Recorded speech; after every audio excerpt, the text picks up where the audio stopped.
तक सिएगा दर्जी, और दुख का भंजन कोई न मिलिया, जो मिलिया सो गर्जी। इसी में एक पद आता है, माटी ओढ़न माटी बिछावन, माटी के सिर होना, एक दिन ऐसा होगा बंदे माटी में मिल जाना।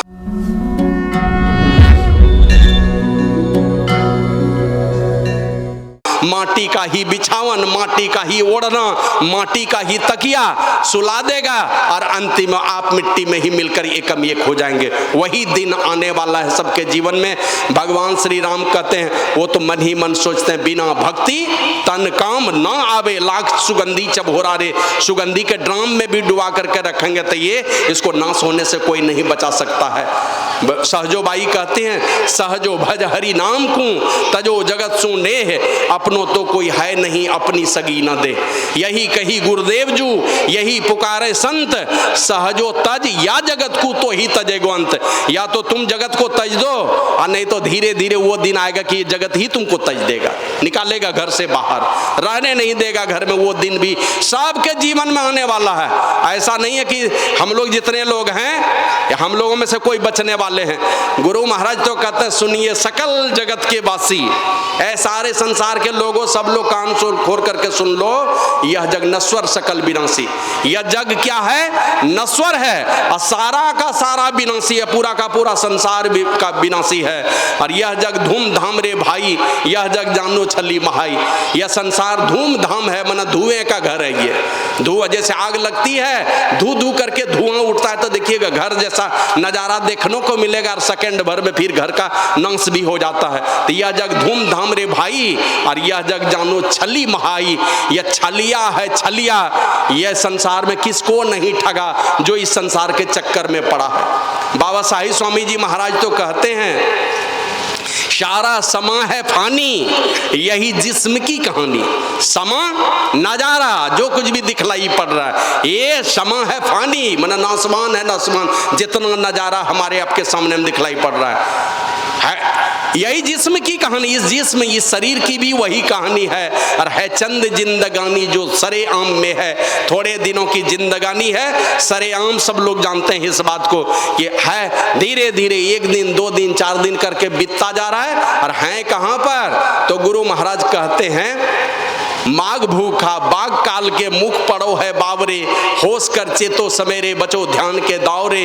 काल मुख से निबू की भागो ध्यान के बल भाई रे, ऐसो अवसर खोई हो तो रोई हो पछताई रे। कहाँ हैं हम लोग, किस जगह पर? कहते माघ भूखा बाग काल के मुख पड़ो है बावरे। बावरे मने पगले, है ना? ए पगले, कहाँ पड़े हो? तुमको होश है कभी? पता नहीं है। हमारे क्षेत्र में एक मुसलमान लड़का पागल हो गया, वो पागल हो गया तो दूसरे एक लड़का को कहता है, अरे जहांगीरबा सुने छो आजकल तोरो दिमाग खराब हो गलो छो। पगलबे बोलता है दूसरे को, जिसका दिमाग सही है उसी को कहता है तू सुनते हैं तुम्हारा दिमाग आजकल खराब होते जा रहा है, जबकि अपने वो पागल है। गुरु महाराज कहते हैं, ए बावरे तुम कहाँ पड़े हो पता है? कहते हैं माघ भूखा बाघ काल के मुख पड़ो है बावरे। बाघ के मुंह में पड़े हो। और कैसे बाघ के मुंह में पड़े हो? पेट भरा हो बाघ का तब तो कोई बात नहीं, छोड़ भी सकता है, लेकिन गुरु महाराज कहते हैं तुम भूखे बाघ रूपी काल के मुख में पड़े हो। माने पेट खाली ही रहता है काल का, उसका पेट कभी भरता नहीं है, समय पूरेगा आपको खा लेगा। सारे के सारे भूखे बाघ रूपी काल के मुख में पड़े हैं। और माघ भूखा बाघ काल के मुख पड़ो है बावरे, होश कर चेतो सवेरे। सचेत हो जाओ, होश करो। और बचोगे कैसे? बड़े बड़े पहलवान को जैसे तैसे भिड़िएगा तो उठा कर पटक देगा। और पेच अगर जानते हैं, सब पेच सीखे हुए हैं, तो कब पटक दीजिएगा कहा नहीं जा सकता है। तो उस भूखे बाघ रूपी काल को पेच मारने के लिए एक ही पेच है, और वो है ध्यान का पेच। इसी पेच में उनका कोई पेच काम नहीं करता है। नहीं तो दुनिया में किसी भी तरह से आप समुद्र की तलहटी में छिप के रखेंगे कि माउंट एवरेस्ट और कंचनजंगा की ऊंची चोटी में जाके छिप के रहेंगे, कहीं आप बचने वाले नहीं हैं। तो भगवान श्री राम को चिंता हो गई कि जाना तो पड़ेगा सब लोगों को। और है ना, बचपन देखे, अपनी बचपना देखे, जवानी देखे, और धीरे धीरे हमको देखे होंगे ना, बहुत हमारी माता तुल्य बहुत सारी भाभी लोग हैं जो हमको बचपन में जिस समय जन्म हुआ था उस समय देखे थे, सारे बाल दाढ़ी देख लीजिए आपके सामने में ही हैं, चले बुढ़ापे की ओर। एक समय था, देखे तो मुन्ना को, हमको लगता 2 साल का होगा और पिताजी के साथ जा रहा था शाम, तो एक बार सकरी गली में रुका था, ये 2 साल का देखे थे, अब सब बाल दाढ़ी सब पक गया। तो धीरे धीरे हम लोग सारे के सारे बुढ़ापे की ओर बढ़ रहे हैं, और ये बुढ़ापा अंतिम मौत में ही समा जाएंगे, हम लोग मौत के मुंह में चले जाएंगे। तो भगवान श्री राम को चिंता हो गई, हम आए हैं, जाना तो हमें पड़ेगा, हमारी प्रजा कहीं दुख में नहीं पड़ जाए, तो इसकी चिंता हो गई। और रामायण में लिखा है, धन्य भूप नीति जो करही, वही राजा धन्य होता है जो नीति से राज चलाता है। अपने प्रजा की वर्तमान और भविष्य दोनों की चिंता जो राजा करे, ये नहीं हो कि अभी खूब बढ़िया ऐश मौज का जीवन चल रहा है, कल हमारी प्रजा कहीं दुख में पड़ जाए, ऐसे राजा को भला नहीं कहता है कोई। तो भगवान श्री राम को चिंता हो गई कि हमारी प्रजा कहीं दुख में नहीं पड़ जाए, कल की चिंता उनको हो गई। तो एक बहुत बड़ी सभा उन्होंने की, जिस काम को करने से जो पूंजी लेके जाएंगे, जो काम करते हुए जाएंगे, और जिससे हमारी पूंजी बच जाएगी, हम दुर्गति से बच जाएंगे। आज कल या परसों कहीं चर्चा कर रहे थे, ये दरोगा राय, कल ही चर्चा हो रही थी, दरोगा राय मुख्यमंत्री थे बिहार के, अविभाजित बिहार के। गुरु महाराज से पूछा उनकी क्या गति हुई, बोले कि मिला तो है मनुष्य शरीर, लेकिन एकदम गरीब परिवार में जन्म ले गया। पूज्य बाबा कहते थे, अभी वीडियो बने हो, कम से कम उतनी कमाई कर लो कि चपरासी बनने लायक भी रहो, और कहीं ऐसा नहीं हो कि अभी वीडियो हो और कल तुम चपरासी बनने लायक भी नहीं हो। तो संसार भी सजाना है, संसार के बाद का भी जीवन सजा लेना है। संसार किन कामों से सजेगा, तो बचपना में अगर सजा लिया अपने आप को जीवन, तो उसकी जवानी सज जाती है ना। 14 वर्षों तक जितने पवित्रता से बहुत मेहनत किया, 14 वर्षों से जवानी में उसका रास्ता खुल जाता है। 14 वर्षों तक अगर मेहनत कर लेगा तो बचपना को सुधारा जिसने, जवानी सुधर जाएगी। और जवानी को जिसने सजा लिया, जवानी को जिसने पवित्रता से जी लिया, उसका वृद्धावस्था सज जाता है। अब बचपना जवानी और बचपना और जवानी सजेगा तो वृद्धावस्था में सुख मिलेगा। अब बचपना जवानी और वृद्धावस्था को अगर सजा लिया है तो जहां भी जाएंगे मर करके। पूज्य बाबा साहिब स्वामी जी महाराज को एक दिन हमने कहा कि हुजूर, कहना है रंग जर्जर बनाए ले लिया अपना शरीर, हुजूर सुधार करिए ना अपने शरीर में। वो ढोडरी में जो सत्संग हुआ था ना, रघु जी हमको लेकर के गए थे मनियारपुर, वहीं पर हमने कहा था, हुजूर कहना है रंग जर्जर बनाए ले लिए शरीर, सुधार करिए ना हुजूर। तो कहते हमरो सुधार करला से हो जाता है। हम कहे हुजूर आप जो चाहेंगे वही हो जाएगा, आप हजारों बरस जीना चाहेंगे तो वही होगा। और अभी संत मत को आपकी आवश्यकता है, अभी छोड़ के मत जाइए, आपकी आवश्यकता है यहाँ पर। तो पूज्य बाबा कहते हैं, अरे है बूढ़ा शरीर में कितना दिन तक हमारा देखे चाहिए, थोड़ा भी ध्यान भजन कर लिया तो एक बढ़िया शरीर नहीं मिलता है, बढ़िया शरीर मत चल लो जब। तो ये जर्जर शरीर छूटेगा। बचपन, जवानी और वृद्धावस्था तीनों को जिसने सजा लिया, मरने के बाद उनकी दुर्गति हो जाए ये कभी हो ही नहीं सकता, दुर्गति ही नहीं होगी अगर बचपना, जवानी और बुढ़ापा को जिसने सजा लिया। और संसार में ही रह करके भूत प्रेत वाला काम करेंगे, उल्टा पुल्टा चाल चरित्र वाला काम करेंगे। देखते हैं कहीं कहीं पर भागवत होता है तो भागवत महापुराण की कथा सुनाते हैं, गोकर्ण और धुंधकारी की। धुंधकारी प्रेत जोनी में चला गया, यही कहते हैं ना, आत्मदेव नामक ब्राह्मण का बेटा था, प्रेत जोनी में चला गया। अरे प्रेत जोनी में गया, जिंदे में प्रेत था, वो जिंदा में ही प्रेत था। मांस खाना, शराब पीना, बेस्या के पास जाना, माँ बाप को मारना। माँ को तो इतना पिटाई किया कि कुएं में डूब के मर गई, बाप को इतना गाली गलौज किया कि चला गया जंगल। ये तो संजोग था कि गोकर्ण जैसा भक्त साधु उनका भाई था। वो कहते पिताजी कौन बेटा और पत्नी के चक्कर में आप पड़े हैं, जाइए तपस्या कीजिए जंगल में, भगवान को स्मरण कीजिए, भगवान का द्वार मिल जाएगा, उनकी गोद मिल जाएगी आपको, जाइए तपस्या कीजिए। कहे गए वो सब बेटा और दुनिया के चक्कर में पड़े हैं। तो पिताजी को समझा दिया उस साधु और भक्त बेटे ने। तो पिताजी जंगल में तपस्या करते करते वो विष्णु भगवान के प्यारे हो गए, उस लोक में चले गए, उन्हीं के भक्त थे, वहीं चले गए। तो ये बचपना, जवानी, बुढ़ापा तीनों को जो सजाता है, परलोक सज जाता है उसका। भगवान श्री राम कहते हैं एक बड़ी सभा कर लिए। अब बड़ी सभा करके बुलाए हैं किनको किनको, जिनको देखने से पाप बहुत दूर दूर तक अभी छू नहीं सकता उनको। वहां गुरु वशिष्ठ बैठे हैं, है ना, गुरु वशिष्ठ बैठे हैं, अगस्त ऋषि बैठे हैं, बड़े बड़े महापुरुषों को बुला करके, मतलब ब्रह्म ज्ञानी महापुरुषों को, अपने गुरुजनों को, विद्वानों को बुला करके, माने हम जब भी रहें, इनका संदेश क्या है, जब भी रहें हम किनके साथ जुड़े हुए रहे? हमारा पड़ोसी कौन, कहाँ जा करके जुड़ करके रहे हम? तो हम हमेशा जुड़ करके विद्वानों के साथ जुड़े, हम ब्रह्मज्ञानी महापुरुषों से जोड़ करके रखें। इधर संसार में जिनके भी साथ हैं, लेकिन हमारी असली दोस्ती कहाँ होनी चाहिए? जब बढ़िया बात करें, कुछ बढ़िया हम निर्णय लें, तो साधु पुरुषों को गवाही के रूप में। जब जब विपत्ति आती थी राजा दशरथ को या भगवान श्री राम को, तो अपने गुरु के पास जाते थे। दाढ़ी पकी देखे ले राजा दशरथ, एक दिन दर्पण देखे दाढ़ी पकी थी, तो बोले चले गए अपने गुरु वशिष्ठ के पास और कहते हैं राम का राज तिलक कर दो, अब मैं राजा बनने लायक नहीं रहा, अब तो मैं बुढ़ापे की ओर चलने लगा। एक दाढ़ी के एक बाल पके थे। राम जी को रहना था वन में, 14 वर्षों के लिए गए हैं, किनसे पूछे? वो जाकर के कहीं भी कुटिया बना लेते, लेकिन मनुष्य शरीर धर करके आए तो गए हैं कहाँ पूछने के लिए? पता कर लिया यहाँ पर सबसे अच्छे महात्मा कौन, तो मिल गए वाल्मीकि मुनि। देख लिया कि दलित समाज में पैदा हुआ और साधन करके इस ऊंचाई पर पहुंचा हुआ है जहाँ की कोई माने ज्ञान की पराकाष्ठा पर पहुंचे हुए ये महापुरुष हैं, बड़े पुरुषार्थी लोग हैं। विकट परिस्थिति से अपने आप को निकाला, हत्यारा पापी यहाँ निकल करके आके इतने बड़े संत पुरुष बने हुए हैं। तो राम जी जाते हैं उनसे सलाह लेने के लिए कि 14 वर्ष तक मैं रहूंगा तो कहाँ रहूंगा। ये सलाह उनसे लेने के लिए रहे, आप बता दीजिए मैं कहाँ रहूंगा, तो उनसे सलाह लेने के लिए गए। उसी प्रकार जब सारे प्रजा को जब उपदेश करना है तो गवाही में किनको किनको रखे? गवाही में रखे बड़े बड़े ब्रह्मज्ञानी महापुरुषों को, गुरुजनों को, विद्वानों को, नगरवासियों को, सबको बुला लिया। अब बुला करके क्या क्या उपदेश किए? सब गुरुजन हैं बैठे हुए, सब लोग सुन रहे हैं, गुरुजन से भी कहवा देते।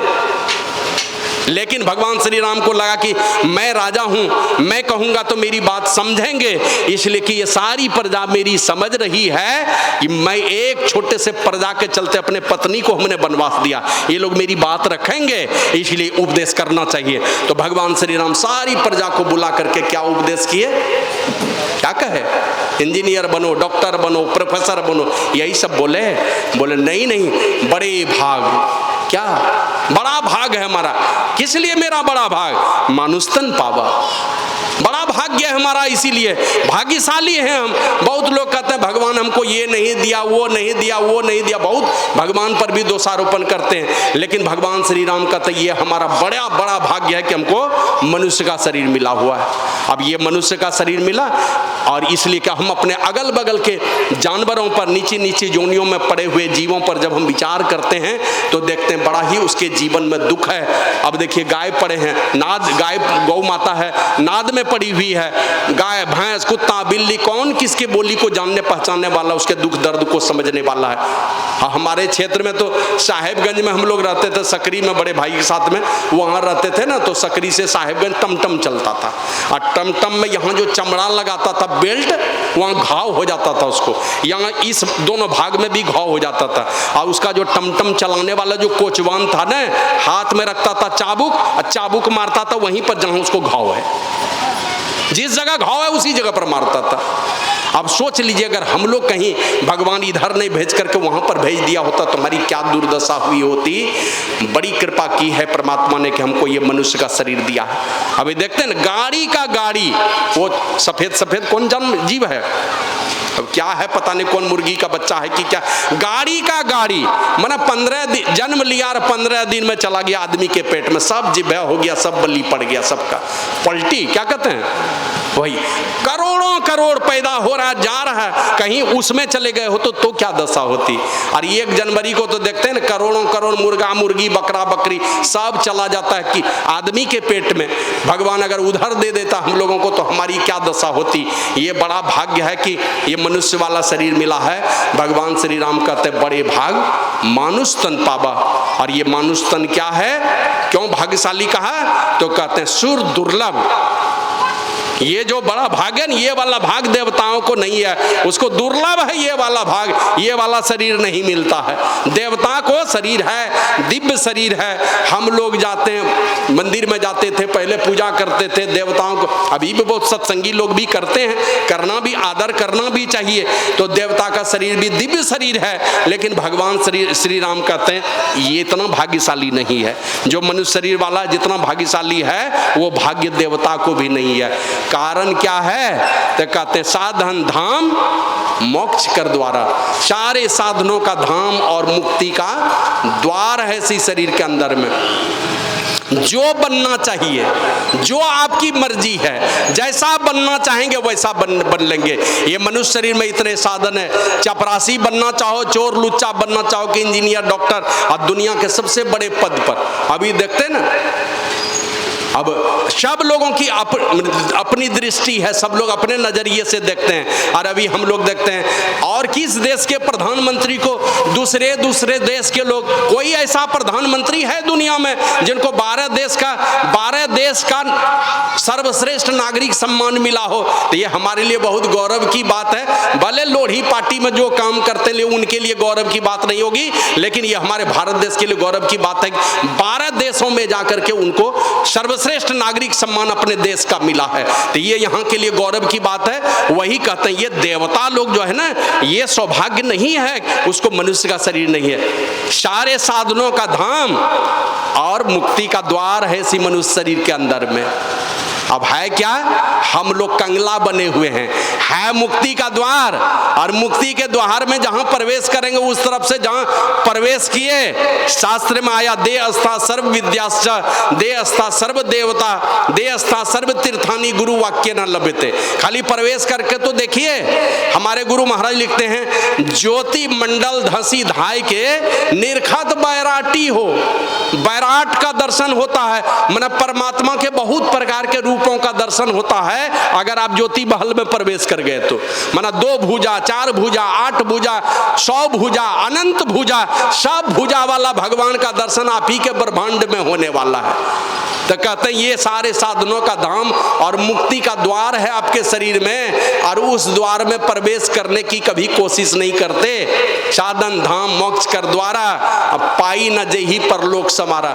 मुक्ति के द्वार में कभी प्रवेश करने की कोशिश करते नहीं, उसका प्रयास नहीं है। और प्रयास क्या है? 1 हैवा, 2 हैवा, 4 हैवा, एक गाड़ी, 2 गाड़ी, 5 गाड़ी, 1 मकान, 5 मकान हो जाए 5 जगह पर, अंतिम शमशान। 5 मकान, अंतिम शमशान। इधर थोड़े दिन पहले सुने थे ना, सहारा इंडिया का मालिक, क्या नाम था? सुब्रतो राय, है ना, सहारा श्री नाम सुने होंगे उनका। और जब वो गए दुनिया से, लाखों करोड़ों के सहारा बने, अरबों की संपत्ति सरकार के कब्जे में रह गई। और ये जब गए दुनिया से, 2 बेटा और पत्नी ने साफ मना कर दिया कि हम नहीं जाएंगे देखने के लिए, आए ही नहीं, साफ मना कर दिया। उस क्या कहते हैं सहारा श्री को देखने के लिए नहीं आया, तो पोता ने अग्नि संस्कार किया, पत्नी और बेटा दोनों छोड़ करके विदेश में ही रह गया।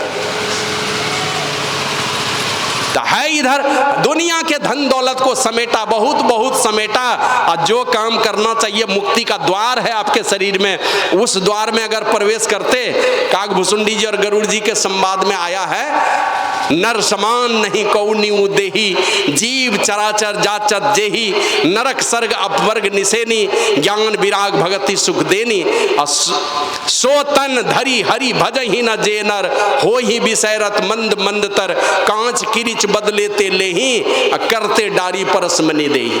काकभुसुंडी जी कहते हैं ए गरुड़ जी, सबसे उत्तम शरीर ये मनुष्य का शरीर है, और इसमें है क्या खूबी? कहते नरक में भी जाने की सीढ़ी है, स्वर्ग में भी जाने की सीढ़ी है, और मुक्ति पा लेने की सीढ़ी है। नरक में भी जाने की सीढ़ी, स्वर्ग में भी जाने की सीढ़ी, और अंतिम मुक्ति पा लेने की भी सीढ़ी है इसी शरीर में। हम लोग कहाँ सवार हैं? किस सीढ़ी में? दिन रात नरक में जाने वाली सीढ़ी पर बैठे हुए, यही इधर ही चलना है। और यही अभी सुन रहे थे, दुनिया का सबसे बड़ा आश्चर्य, नित्य जीव मर मर कर जम का घर भर रहे हैं, और शेष लोग किधर जाने की तैयारी में है? दिन रात उल्टा पुल्टा खाना, उल्टा पुल्टा चाल चरित्र, उल्टा पुल्टा व्यवहार है, खाना, देखना, बोलना, सब में गंदगी भरी है, सब में उल्टे पुल्टे भाव भरे, और इसी में भर करके हम फूले नहीं समा रहे हैं, दुनिया में गदगद होते चले जा रहे हैं। चलेंगे सीना तान करके, ऐसा सीना तान के चलेंगे, लगेगा ही। कल एक लड़का मेरे आश्रम के पास, इधर से पहले उधर से टहलते हुए आए शाम को, तो देखे एक लड़का वहीं पुल जो बना वहीं पर सिगरेट पी रहा। थोड़ा पीछे तरफ आए, फिर लौट के गए, कहाँ घर है जी? अब उसको इतनी लज्जा नहीं है कि यहाँ आश्रम है और आश्रम में आकर के हम सिगरेट, आश्रम के बाहर रोड है, इस रोड पर बैठ करके आकर के सिगरेट पी रहे। गांव में देखिएगा ऐसे सिगरेट ले लगा, ये इधर से पिएगा, इधर से धुआं निकालते हो। बड़ा बुजुर्ग कौन है क्या है, कहीं कुछ भी नहीं है। हमने तो और तो दूर की बात बताता हूं, मैं निकट की बात बताऊं। पूज्य बाबा जब शरीर जिस समय छोड़े थे ना, मुझे लगता था साल भर के अंदर में दिन भर हाई मोबाइल ले लेकर के पूज्य बाबा के सामने में ठहाका मारता था, जिससे मन से बात करता था। मैंने डर भी नहीं लगता था कि इतने बड़े महापुरुष जिनसे हम शिक्षा दीक्षा लिया, उनके सामने मोबाइल लेकर के हाई चेले चाटी लोग करते थे सामने में। तो इस प्रकार टेढ़े मेढ़े चाल पर गंदा गंदा खान पान खाना, अपने क्या कहते हैं, खाएंगे उल्टा पुल्टा खान पान, खाओ, कौन मना करता है। लेकिन विश्वास कीजिए कि आपके हाथ का छुआ हुआ आपका एक भी पूर्वज जो मर करके गया, दादा परदादा छरदादा लकड़दादा, कोई नहीं स्वीकार करने वाला, कोई चीज नहीं स्वीकार करेगा। वो देखते हैं ना, पूजा पाठ होता है, छप्पर पर छीट देते हैं। कौन पर्व होता है? जितिया पर हम देखिएगा, माँ से पूछते माया हो केकरा दिल, हो दादा मैंने दादा पर दादा हो, सब बैठल छप्पर पर बैठा है, कोई नहीं खाने वाला आपका छीटा हुआ। अगर आप मांसाहारी हैं, देवी देवता की बात तो छोड़ दीजिए, आपका पूर्वज भी नहीं खाएगा, छुआ हुआ नहीं खाएगा। आपको अपवित्र मानता है। अगर आप जानवर का मांस खाएंगे, शराब पिएंगे और नशा लेंगे तो आपका अपना पूर्वज भी नहीं स्वीकार करेगा। तो भगवान श्री राम वही काकभूषुंडी जी कहते हैं, इसमें मनुष्य शरीर में नरक में जाने की सीढ़ी है, जाइए। और इतना चौड़ा बनाया है परमात्मा ने नरक में जाने का ना, और तेजी से दौड़ लगाता है, दौड़ते हुए जाइए। आ रहा है समय, अभी थोड़ा दिन के बाद पता चलेगा। एक बार कुछ लड़का लोग ऐसे चला जा रहा था कार गाड़ी में, देखता है रोड के किनारे में एक बोर्ड लगा हुआ, बोर्ड में लिखा है आगे रास्ता बंद है। ये माने जवान लड़का लोग, आगे रास्ता बंद है और चल बढ़, यहाँ कुछ नहीं है, ऐसे लगा दिया है। PWD वाले ने बोर्ड लगा करके रखा, चलो बढ़ो। बढ़ गया आगे, 2-4 किलोमीटर गया है तो देखता है वहाँ 10-15 फीट खाई है, गाड़ी बढ़ेगी नहीं। तब सब लड़का कहता है बोर्ड में तो ठीक ही लिखा था, आगे रास्ता बंद है, वहीं से घूम जाते तो बढ़िया है। ये 5-6 किलोमीटर पर आकर के बड़ा झमेला हो गया, अब तो दूसरा सड़क पकड़ना पड़ेगा। लौटा वहां से गाड़ी लेकर के, और लौट करके जब उधर से आया ना, ऐसे था बोर्ड, इधर से जाते समय लिखा था आगे रास्ता बंद है, तब माना नहीं, लिखा था PWD के आदेश से, ऊपर में लिखा आगे रास्ता बंद है। लौट करके उधर से आया तो उसी बोर्ड पर दूसरे तरफ में नजर पड़ा, इस तरफ, उसमें लिखा था अब विश्वास हुआ ना। मैंने झक मार करके आया तब उसमें लिखा होता अब विश्वास हुआ ना। तो उसी तरह झक मार करके जब वृद्धावस्था में पड़े रहेंगे, और पूज्य बाबा तो कहते हैं बालापन गेल खेल कूद में तरुणाई मदमान, अब वृद्धापन में धन अरुजन के तृष्णा छुए छे आसमान हो। ना हम कैलौं साधु संगतिया, ना सुनलौं कछु ज्ञान, ना हम कैलौं गुरु के बगतिया, को ना कहे तो कल्याण हो। राम का हुआ कल्याण, गए वहां गुरुजी के कुटिया में 22 साल तक, मैंने क्या कहता 22 वर्ष जब उम्र हो गई, उस समय तक गुरुजी के विश्वामित्र मुनि के शरण में रह करके सीखे। कृष्ण भगवान गए संदीपन मुनि के यहाँ पढ़ने के लिए। हम लोग चाहते बिना गुरु का भक्ति किए हमारा कल्याण हो जाएगा। माने संसारिक विद्या भी सीखे और आध्यात्मिक विद्या भी सीखे। तो ना हम कहलों गुरु के भगत या को ना कहे तो कल्याण हो। और मन में बूझते थे यही, जवानी नई नई मिलती है ना, तो जवानी में लोगों को यही लगता है बूझे रही है देह अमर छे, यही बूझते थे अमर है, जो मौज मस्ती करना है कर लो, बूझे रही है देह अमर छे, नहीं जीवन अवसान। और अब तो जम के मुंगरी याद करी थर थर करे छे मोर प्राण हो। जाके बूढ़ा आदमी से पूछिए की हाल चाल छो, तब बता देगा सब हाल चाल, उनसे पूछिए। माने गैरेज में जब जाइएगा ना, तब गैरेज में जाने के बाद सब पता चलने लगता है। तो वही भगवान श्री राम कहते हैं नरक में जाने की सीढ़ी है इसी शरीर में, और स्वर्ग में भी जाने की सीढ़ी है इसी शरीर में। और कहा कि अगर संतों की युक्ति सीख लो तो मुक्ति के धाम में भी पहुंचने की सीढ़ी है इसी मनुष्य शरीर के अंदर में। ऐसे तो गौ माता के शरीर में भी 33 कोट देवी देवता हैं। कोई आदमी गाय बनना चाहते हैं क्या? कोई नहीं बनना चाहेगा कि हमको गाय बना देना, कोई नहीं बनेगा। सब चाहता है मनुष्य का शरीर। और इसमें 33 कोट देवी देवता ब्रह्मा विष्णु महेश समेत वो द्वार है इसके अंदर में, जिस द्वार में प्रवेश कर गए, संतों की युक्ति सीख करके उस द्वार में प्रवेश करने का जतन करते रहे, यही होगा शरीर छूटेगा, नहीं जा पाएंगे। लेकिन दंड बैठक तो देते रहेंगे, लगे रहेंगे, उनका द्वार हम छोड़ेंगे नहीं। तब यही सारा बढ़िया संस्कार फिर से दूसरे जन्म में मिलेगा। साधन करके कहीं ऊपर उठ गए, उस परमपिता परमात्मा के धाम में पहुंचने वाले हैं। तो वही भगवान श्री राम कहते हैं बड़े भाग से ये मनुष्य का शरीर मिला है, सारे साधनों का धाम और मुक्ति का द्वार है इसी के अंदर में। और इस मुक्ति के द्वार से हम प्रवेश किए नहीं। गुरु महाराज हमारे लिखते हैं, ऐन महल पट बंद के चलू सुखमन घाटी हो, दृष्टि डोर स्थिर रहे तम बिच ही में फाटी हो, खुले राह आसमान की टूटे भ्रम टाटी हो। ऐन महल को बंद करके दोनों दृष्टि धारों को गुरु युक्ति से समेट करके नासिका के अग्रभाग में जो गुरु युक्ति से द्वादशांगुल पर ठीक सामने के अंतराकाश में जो स्थिर करता है, आज्ञा चक्र में स्थिर करता है, कहते हैं ऐन महल पट बंद के चलू सुखमन घाटी हो। जो सुषुम्ना के घाट में जाता है और दृष्टि डोर स्थिर रहे तो तम बीच ही में फाटी हो। दृष्टि के डोर को जो स्थिर करके रखेगा, बीच में ही अंधकार फटेगा। और बीच में अंधकार फटेगा, लेकिन इसके पहले क्या कहते हैं, अगर मुहूर्त भर भी, क्षण मात्र भी अगर दृष्टि को स्थिर करके नासिका का अग्रभाग में, आप गुरु के युक्ति से अगर नासिका का अग्रभाग में क्षण मात्र के लिए भी स्थिर अगर कर सकते हैं, तो कृष्ण भगवान कहते हैं उद्धव जी को, मुहूर्तमपि योग गच्छेन नासाग्रे मनसा सर्वम तरति पापा नाम तस्य जन्म सतार्जितम। सैकड़ों जन्मों में किए हुए पापों से वो पार उतर जाता है अगर मुहूर्त भर भी स्थिर कर सकेगा। नासिका का अग्रभाग में आज्ञा चक्र में जो स्थिर करेगा, और अगर प्रवेश कर गए तो दृष्टि डोर स्थिर रहे तम बीच ही में फाटी हो। अंधकार बीच में फटेंगे और खुले आसमान की अंतर गगन के रास्ते खुलेंगे, ब्रह्म ज्योति और ब्रह्मनाद का सहारा मिल जाएगा।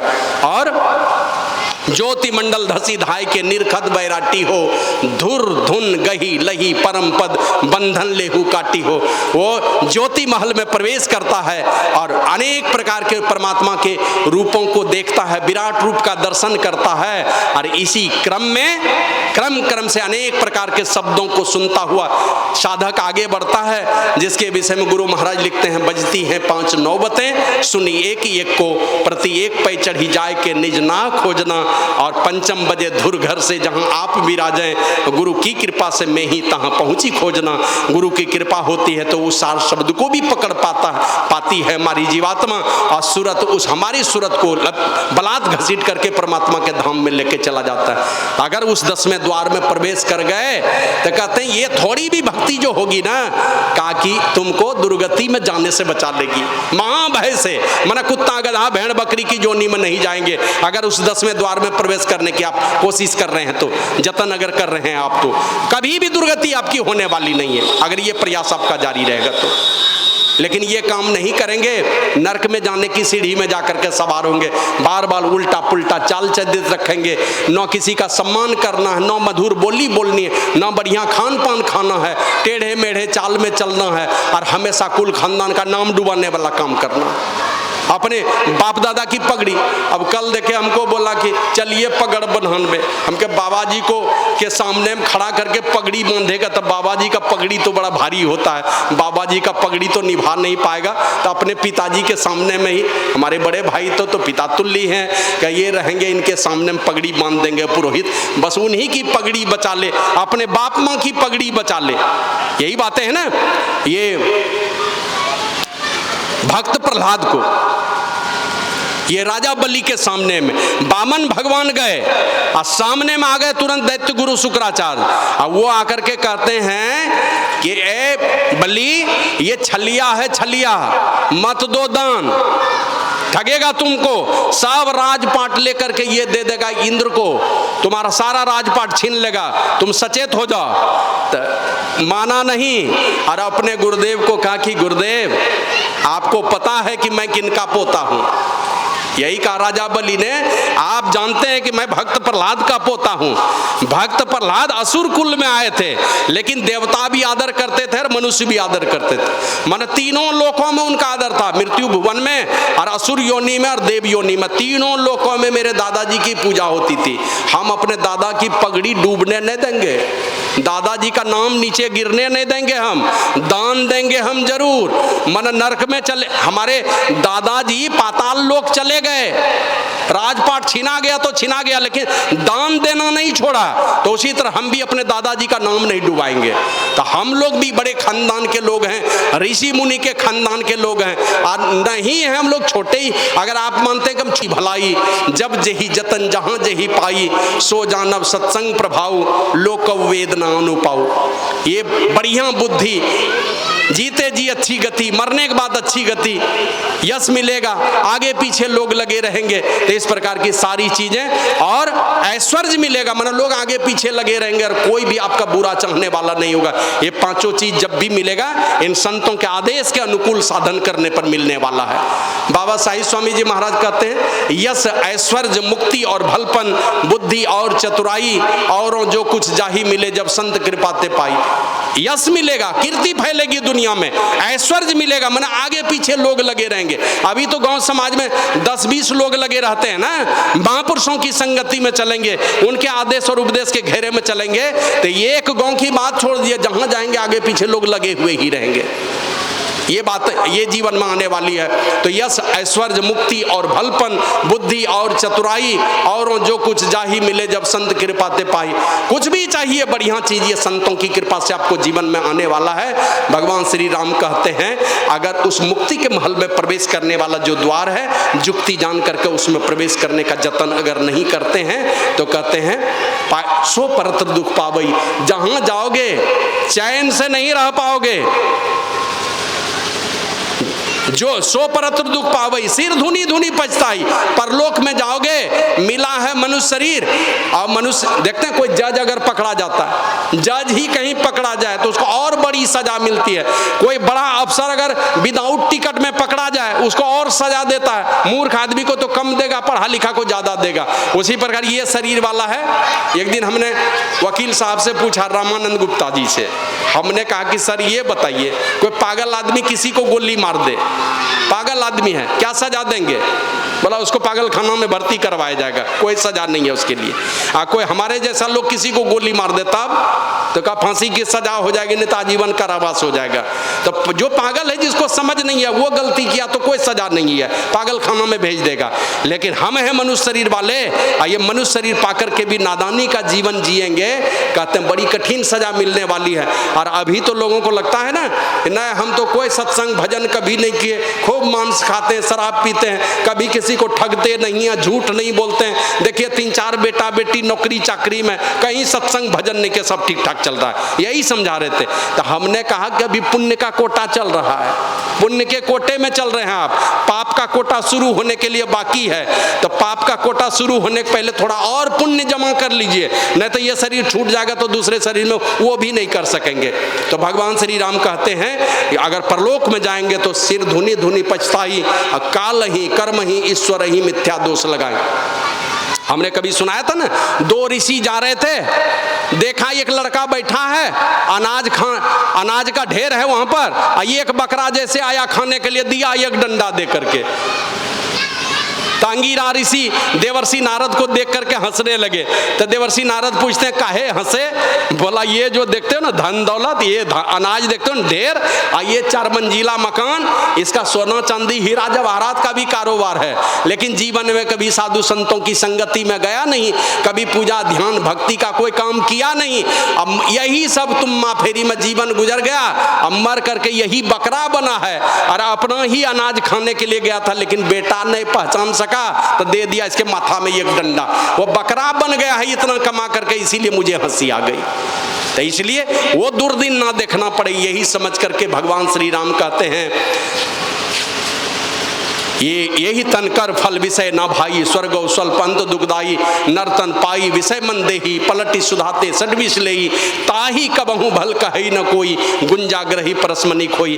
उसको कोई भला नहीं कहेगा जो पारस पत्थर को फेंक करके गुंजा लेता है, घुंगची लेता है, करजनी लेता है, अर्थात साधारण पत्थर लेता है, उसको कोई भला नहीं कहता। तो ये मनुष्य शरीर पाने का फल क्या है? तो भगवान श्री राम कहते हैं आकर 4,84,000 जोनी भरमती अजीब अविनाशी, फिरत सदा माया कर प्रेरा, काल कर्म स्वभाव गुण घेरा। ये जीव आता है परमात्मा से बिछुड़ के इस संसार में, घूमता है कहाँ? बैठा नहीं रहता मनुष्य के शरीर में। देखते हैं वो रहट जो चलता है ना, ऐसे घूमते रहता है। जो बाल्टी आया, बाल्टी का पानी नीचे गिर गया, फिर ऊपर वाला बाल्टी नीचे जाता है। उसी प्रकार कुत्ता गधा भेड़ बकरी में 84 लाख जोनी में ये अविनाशी जीव घूमता रहता है। अंडा, कभी अंडा से जन्म लेगा, कभी पिंडा से जन्म लेगा, कभी उखमज के रूप में जन्म लेगा, कभी अंकुरज बनेगा, मन पेड़ पौधा में बन करके आएगा इस संसार में। तो 4 खानी और 84 लाख जोनी में घूमता रहता है। कभी कभी परमात्मा कृपा करके मनुष्य का शरीर देते हैं। अब बस एक ही परमात्मा को दया आती कि चलो बहुत जन्मों से घूम रहा है, बहुत जोनी में भटक चुका है, एक बार मौका दे दो, संतों से जुक्ति सीख करके आ जाएगा, उस महल में प्रवेश करेगा, उस परमात्मा के महल में प्रवेश करने का जो द्वार है उसमें प्रवेश कर लेगा, मेरे पास चला आएगा। जब मौका दे देता है एक बार, भगवान श्री राम कहते हैं आकर 4,84,000 जोनी भरमती अजीब अविनाशी, फिरत सदा माया कर प्रेरा, काल कर्म स्वभाव गुण घेरा, काबहू करी करना नर देही, देती इस बिनु हेत से नहीं। कभी कभी कृपा करके ये वाला शरीर दे देते हैं। अब बाबा कबीर तो कहते हैं बार बार नर दे नहीं या वीर रे, चेत सके तो चेत कहे कबीर रे। एक मार दिया है, बार बार नहीं देगा। एक काम कर ले तो फिर देगा, वो काम नहीं किए तो कितने जोनी के बाद मिलेगा कि नहीं मिलेगा कहा नहीं जा सकता है। अब 84 लाख जोनी मगर एक साल करके भी आयु देगा, 84 लाख साल के बाद ये शरीर मिलने वाला है। और नहीं तो पैखाना का कीड़ा की गोबर का कीड़ा की कौन कीड़ा बनेंगे, थूक खकार कहाँ कहाँ रहता है कीड़ा। देखते हैं एक मक्खी है जो पैखाना करे, क्या कहते हैं पैखाना करेगा तो कीड़ा ही पैखाना करता है। क्या पता आप अपने माँ के कोख से आएंगे कि मक्खी को कोख से आएंगे, क्या ठिकाना है, कहाँ चले जाएंगे कहा नहीं जा सकता है। इसी के लिए भगवान श्री राम कहते हैं नर्तन भव वारिद कहाँ बेरो। ये नर्तन क्या है? बेरा है, बेरा मन नाव है, नाव इस संसार सागर को पार करने के लिए। नर्तन भव वारिद कहाँ बेरो, सन्मुख मरुत अनुग्रह मेरो। भगवान श्री राम कहते हैं ये जो अनुकूल वायु है ना, मेरी कृपा ही अनुकूल वायु है। तो ये अनुकूल वायु लोगों को मिला हुआ परमात्मा की कृपा है। मतलब बढ़िया से एक समय था ना, हम लोगों ने देखा है, बहुत दुख की बात है, हमने देखा हम अपने पिताजी को इतना सा गोबर कहीं मिलता था लेके चले जाते थे वहाँ खेत पर। कारण क्या था? कुछ न कुछ तो लाचारी थी। दिन भर माने बहुत किसान है दिन रात खटते थे, तब किसी तरह भरपेट भोजन मिलता था। बहुत वो दुख का दिन देखा, महीना घाटा चलता था, भात खाने के लिए मुश्किल से लोगों को मिलता था। वो सारे दुख के दिन का ये वही भगवान श्री राम कहते हैं ये मनुष्य का शरीर मिला, अब परमात्मा की कृपा मिली, मतलब सारी व्यवस्था अनुकूल हो गई। अब कम ही मेहनत करते हैं, बैठे बैठे पैसा मिलता है, बाल बच्चा सब अनुकूल हो गया, नौकरी चाकरी सारा चीज चल रहा है। बढ़िया घर नहीं था, वर्षा में 6 दिन 8 दिन बारिश होती थी, लोगों को सोचना पड़ जाता, तभी सबके पास बढ़िया बढ़िया घर द्वार, सारी अनुकूल परिस्थिति। ये परमात्मा की कृपा ही तो है, अनुकूल वायु। और करंधार सदगुरु देर नावा, ये वाला नाव का मल्लाह कौन है? खेवटिया। और नाव में हम लोग नादानी किस प्रकार की करते हैं, इस शरीर का खेवटिया है संत सदगुरु, ये कह रहे हैं भगवान श्री राम। और हम लोग इस नाव का खेवटिया किनको बनाए हैं? इनको बनाए ढेर सत्संगी है, और ये बरत वो बरत, और आया है संतवानी में 100 वर्षा भक्ति करे, एक दिन पूजे आन, 100 अपराधी मानवा पड़े मानव के शरीर में का नहीं पड़े 84 कान, और 84 लाख योनि में चले जाएंगे। तो लोग क्या किया, इस मनुष्य शरीर को, अब इस नाव का खेवटिया किनको बनाना चाहता है? यही 33 करोड़ देवी देवता को, वही मेरा पार लगा देगा।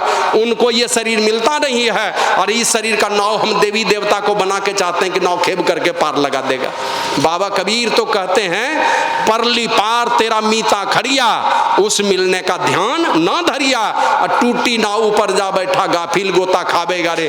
टूटा हुआ नाव है ये देवी देवता फलना चिलना बाहरी भक्ति करना, ये टूटा हुआ नाव है। और टूटा हुआ नाव पर सवार होंगे तो आप गोता खाएंगे भवसागर में फंस करके। का इस मनुष्य शरीर रूपी नौका का खेवनहार संत सदगुरु को बनाइए, मन अपने जीवन की बागडोर संतों के हाथों में सौंप करके, और तब जो न तरई भवसागर नर समाजस पाई, शोकृत निंदक मंदमती आत्महन गति जाई। जो मनुष्य शरीर पा करके ये तीनों साज पाया है, मनुष्य शरीर रूप बेड़ा पाया, मनुष्य शरीर रूप नाव पाया, और परमात्मा की कृपा रूपी अनुकूल वायु और संत सदगुरु से धरती ये कभी खाली नहीं रही है। हमारे गुरु महाराज तो इतने दयालु हुए कि गांव गांव में घूम घूम करके दिव्या जला जला करके खोजा है उन्होंने, और ढोल पिटा दिया सारी दुनिया में। कहीं किसी प्रकार का कोई आडंबर, कोई पाखंड नहीं, कुछ भी नहीं करने दिया गुरु महाराज ने। दीक्षा भी देते थे तो किसी को पैसा है तो ठीक है, नहीं है तो नहीं है सही, नहीं तो 1 रुपया 2 रुपया अठन्नी दे करके लोगों ने दीक्षा लिया। हम लोग गए थे तो 10 रुपया दिए थे दीक्षा लेने में। माने इतनी दीक्षा पद्धति भी आसान है, ये कोई आडंबर, कोई पाखंड नहीं है, कोई छिपी हुई बात नहीं, बस एक ही चीज छिपी हुई है जो आप लोग जानते हैं, जो दीक्षा लिए हुए हैं। तो इतना सरल सरल। और गुरु महाराज तो कहते हैं, संतन की या राज रही भेख भरम से पाटी हो, मैं ही देवी साहब दया दिन ने भ्रम काटी हो। आडंबर और पाखंड से संतों का ज्ञान छिप गया था, लेकिन बाबा देवी साहब आए और उनकी कृपा से सदगुरु महर्षि में ही आए, तो आडंबर और पाखंड का भेद हटा करके। तो भगवान श्री राम यही कहते हैं, जो न तरई भवसागर नर समाजस पाई, शोकृत निंदक मंदमती आत्महन गति चाही। ये तीनों चीज पा करके अगर आप नादानी में जीवन गुजार रहे हैं तो इसका परिणाम बड़ा ही दुखद आने वाला है, बहुत दुर्दिन आने वाला है आपके जीवन में। बार बार ये शरीर मिलेगा नहीं। पुण्य का कोटा चल रहा है, पुण्य का दिन चल रहा है तो ठीक ठाक ऐश मौज कर रहे हैं। पाप का दिन चलेगा तो बहुत रुलाएगा, बहुत दुख देने वाला है। तो वो दिन आने के पहले ही बाबा साहिब स्वामी जी महाराज कहते, यह मत जानो रेज मना, ऐसे ही सब दिन जाए, जन्म मरण दुख याद करी, शाही भक्ति कमाए। जब तक यह तन है सबल बुद्धि देती साथ, तभी तक गुरु भक्ति का अवसर जानो हाथ। बस बुद्धि भी ठीक ठाक है, शरीर में भी बल है, इसी समय तक ये काम होने वाला है। इसके बाद ये बन नहीं पाएगा, चाहेंगे लेकिन कर नहीं पाएंगे। जवानी में आदत लगाएंगे तो बुढ़ापे में भी बैठे बैठे कुछ न कुछ करेंगे। बाल बच्चा नहीं सुनेगा तो बैठे रहिएगा, मगन रहिएगा, गुरु महाराज को पुकारते रहिएगा, तो वो आपके दुख दर्द का निवारण करते रहेंगे, भले बेटा बेटी नहीं सुनेगा। तो ये काम भगवान श्री राम सचेत करने के लिए दुनिया के सारे लोगों को समझा करके गए, और नहीं करेंगे तो परलोक में जाकर के क्या कहते हैं, जो न तरई भवसागर नर समाजस पाई, सोकृत निंदक, वो निंदनीय आदमी, निंदित होगा संसार में। अब मंदमती मतलब मंद बुद्धि वाला, पागल है वो। और आत्महन गति जाई, मतलब आत्महत्या करने वाले की जो गति होती है, मतलब मरने के बाद अब प्रेत जोनी में जाएंगे। जैसे आत्महत्या करने से प्रेत बन जाता, भूत बन जाता है ना, भगवान शरीर नहीं देता है परमात्मा। ये मनुष्य शरीर तो छोड़ दीजिए, कीड़ा मकोड़ा का भी शरीर नहीं देगा, प्रेत जोनी में भटकते रहेंगे जहां आपको कोई शरीर नहीं मिलने वाला है। तो ये दुर्दिन हमारे जीवन में नहीं आए, इसके लिए आवश्यक है, बढ़िया कुल खानदान में जन्म हुआ है, इस कुल खानदान की प्रतिष्ठा को बरकरार रखिए, महापुरुषों से जुक्ति सीखिए, खान पान की शुद्धि रखिए, गंदे खान पान से अपने आप को बचा करके मधुर बोली और थोड़ा त्याग करने से अगर परिवार चलता है तो परिवार चलाइए। माताएं बहनें झाड़ू लगाती है ना, झाड़ू में देखते हैं रस्सी तार से बांधता है या रस्सी से बांधता है। जब तक झाड़ू में बंधन है तो सब कूड़ा कचरा वो झाड़ू साफ करता है। अब बंधन खोल दीजिए झाड़ू का, क्या होगा, झाड़ू का सब बंधन खोल दीजिए तो झाड़ू ही कूड़ा कचरा बन जाएगा। तो अपने को नियम कानून में परिवार के दायित्व में बांध करके रखिए, टूट करके मत चलिए। घर में जानते हैं 4 भाई हो गया, दीवार तो खड़ी होगी लेकिन दिल में कहीं दीवार नहीं खड़ी हो जाए, इस प्रकार का भाव बना के रखिए। लगना चाहिए मेरा भाई चला गया, दिल में दर्द होना चाहिए कि मेरा भाई गया है, मेरी भाभी गई है, मेरी माँ गई है, मेरा बेटा गया, भतीजा भतीजी गया, जो भी गया, दुख उसके दुख तकलीफ की चिंता कीजिए, आपको परवाह होनी चाहिए। किसी शकुनी के चक्कर में रहकर के अपने घर परिवार को तोड़ने वाला काम मत कीजिए। और कभी कभी तो मैं ये कहता हूं, जब सार्वजनिक बात उठती है, सार्वजनिक बात किसी तरह की उठेगी, जरा ध्यान दीजिएगा सारे लोग, अपने समाज की बात है, अपने सार्वजनिक रूप से कोई समस्या की बात होगी, जैसे यहाँ सूड़ी जाति के लोग हैं, यादव कुल के लोग हैं, आपके अपने खानदान की जब बात होगी, अपने जाति बिरादरी की जब बात होगी, तो आपके समस्या का निदान करने के लिए कहाँ जाइएगा? कौन सुनेगा आपकी आवाज को?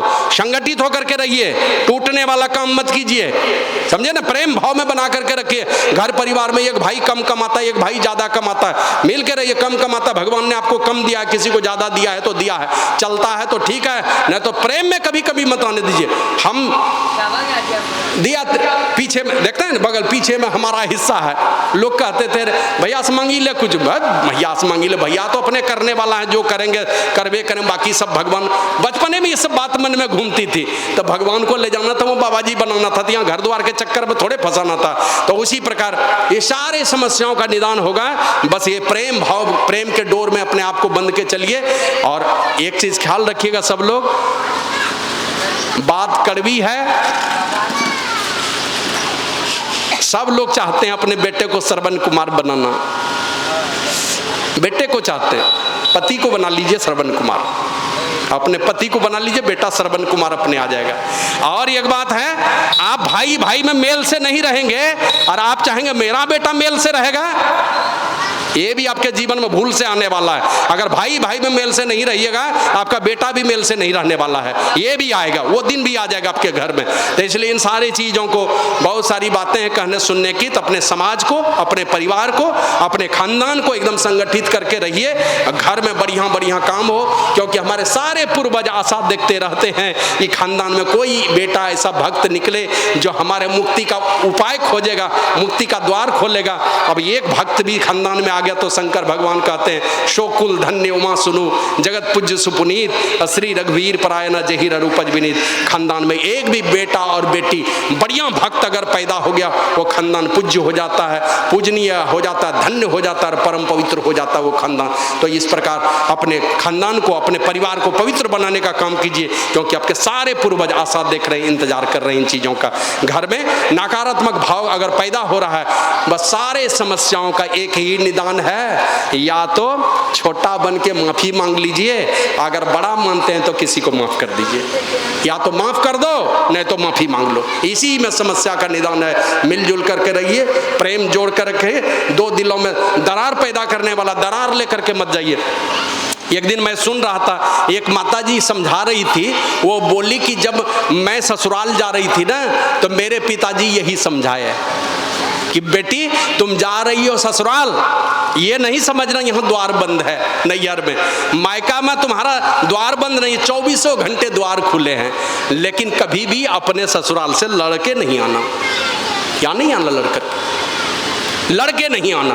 और अगर घर में किसी तरह कहीं आपस में होता है, विवाद हो जाता है कोई छोटे मोटे बातों के लिए, तो सोने के पहले इस विवाद को खत्म कर लेना। नहीं तो क्या पता कि कल तुम जिंदा रहो कि वो जिंदा रहे, क्या ठिकाना है तुम रहोगे इस दुनिया में कि नहीं रहोगे। तो इन सारी चीज़ों को अपने जीवन में हमेशा क्या कहते हैं, हमेशा चिंतन चाहिए, हमेशा इन बातों पर विचार करते हुए साधु पुरुषों से प्रेम जोड़ करके रखिए। श्री सद्गुरु महाराज की जय।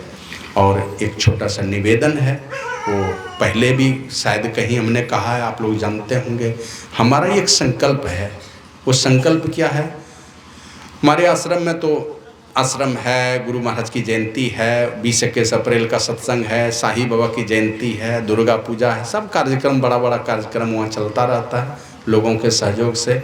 लेकिन हम लोगों ने एक विचार बनाया है कि हम लोग हरिद्वार में गुरु महाराज के नाम पर परमानेंट लंगर समझते हैं, दिन रात भंडारा, माने 10 बजे दिन में शुरू होगा, वो 11 बजे रात में बंद होगा। भंडारा बंद नहीं होगा, सत्संग बंद कर लीजिए, आप समय पर स्तुति प्रार्थना ध्यान जो करना कीजिए, भंडारा नहीं बंद होगा।